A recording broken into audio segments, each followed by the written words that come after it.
In today's interest rate markets, let's take a look at the 10-year note future as it's realizing some selling pressure. After 3 consecutive days of higher prices, we are seeing them down today about a half a point, actually, right around the 130 spot 30 level, and that's the low end of the range for the trading day as well. So selling pressure kind of persisted throughout the session, coming off that 131.16 close yesterday. I think when you look at some of the factors contributing to why we're seeing this selling pressure today, number one, retail sales this morning, stronger than expected, counteracting some of the data points that over the last couple of days reviewed as a little bit weaker than expected.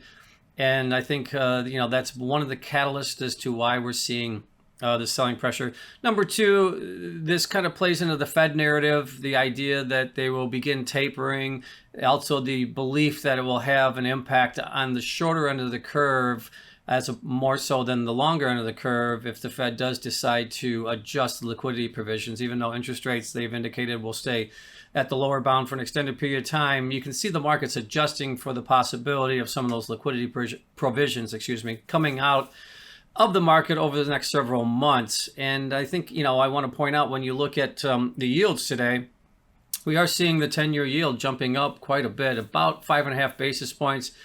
157.5 basis points is the yield on the 10-year future right now, or the 10-year note. So we're seeing, a shifting of this downward pressure in yields, and now we're seeing them bouncing back. And if you move towards the middle and the front end of the curve, particularly starting at the 2-year and the 3s, the 5s, the 7s, and the 10s, that's where your big price movement is today. We're seeing, again, a substantial selling pressure within the middle of the curve, and we're seeing the 2-year actually going to 40 basis points today, which I believe is the highest in over 18 months. So adjustment along the curve, the back end of the curve, not such a significant selling pressure, as we are seeing the 30-year yield only up about 2.5 basis points, where the 10-year yield is up about 5.5 basis points.